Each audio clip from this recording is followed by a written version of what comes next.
Hello guys! Aqui é a Letícia da Online Impulse e hoje eu tô aqui para falar sobre as tag questions. Você conhece elas? Normalmente a gente vai utilizá-las em uma sentença positiva ou negativa para confirmar uma informação que a gente já conhece. Por exemplo, You want to get better at English, don't you?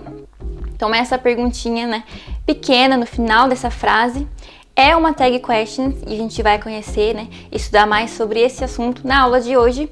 So come on, let's put your heart into it. Mas antes disso, você sabia que o nosso principal diferencial são as aulas ao vivo? Pois é, a gente vê aqueles cursos que te prometem influência, te dão aquele super desconto de mais de R$2.000 e te entregam só aulas gravadas? Ou quando tem aquela aula ao vivo, é apenas um bônus? Aqui você estuda principalmente com aulas ao vivo, com contato direto com o seu professor e com preço real que cabe no seu bolso. Então tá esperando o quê para começar a estudar com a gente? Aqui na tela vai aparecer um QR Code com mais informações. Hi, here's Letícia. You want to get better at English, don't you?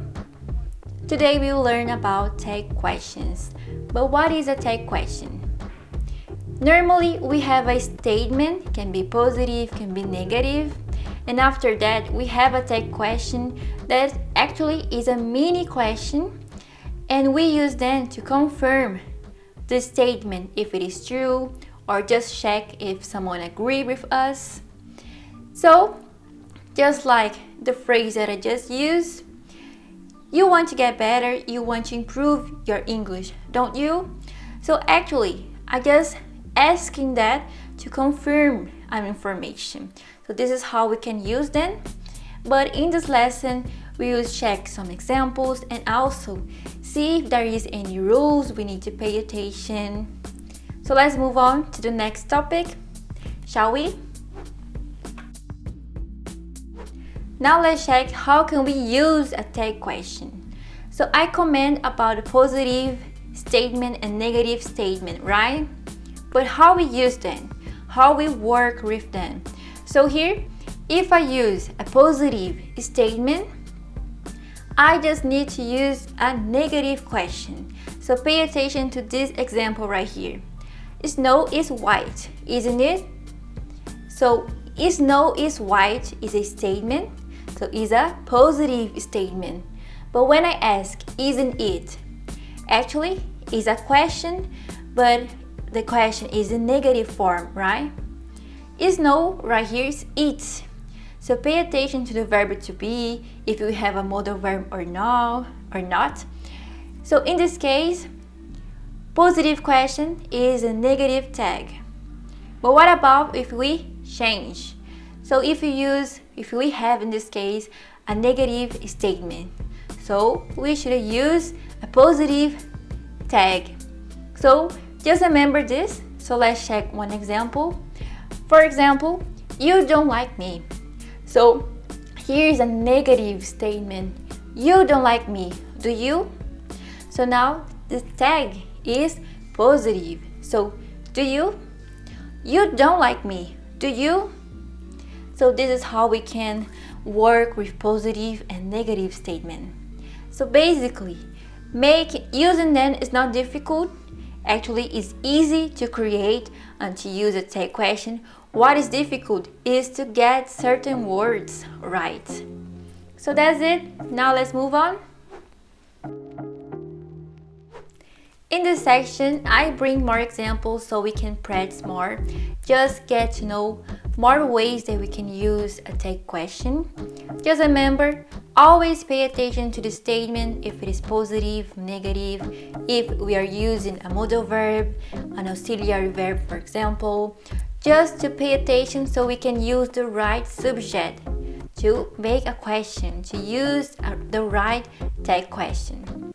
So let's check the first one. Here we have, she's American, isn't she? The bus isn't coming, is it? They live in London, don't they? She doesn't have any children, does she? The next one, we are working tomorrow, aren't we?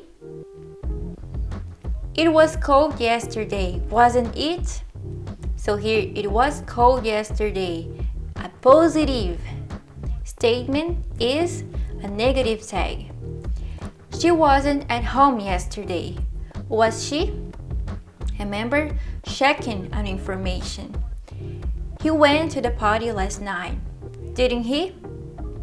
So that's it, all the examples that I bring today. So now let's move on to the next topic. In the next part, we will practice. So it's the practice time. Now it's time to practice. Agora que a gente já estudou sobre as tag questions, te conhecer um pouquinho mais sobre essa parte gramatical, vamos praticar? Então aqui eu trouxe um quiz com 3 questões e algumas alternativas. Você pode deixar, pode tentar responder e deixar sua resposta aqui embaixo nos comentários. So let's go! Here we have the first question. Is time to go to bed now? So, qual é a alternativa correta? Aren't it? Isn't it? Or letter C, is it? The second question. You don't have my case. Have you? Letter A. Letter B. Does you? Letter C. Do you? And the last question. You spoke to your grandmother yesterday. Letter A. Don't you? Letter B. Won't you? And letter C. Didn't you? Então, qual é a alternativa correta? So, that's it! E aí, gostou da aula de hoje? Então não deixe de se inscrever no canal, deixar o seu like e ativar o sininho. Isso é muito importante para que a gente continue trazendo cada vez mais conteúdo de qualidade para você. Na descrição você encontra as nossas redes sociais e lá no Telegram você consegue o material da aula de hoje. Além disso, aqui na tela vai aparecer um QR Code com mais informações sobre o nosso curso totalmente ao vivo. Então é isso, pessoal. Aqui é Letícia da Online Pulse e até a próxima. Bye!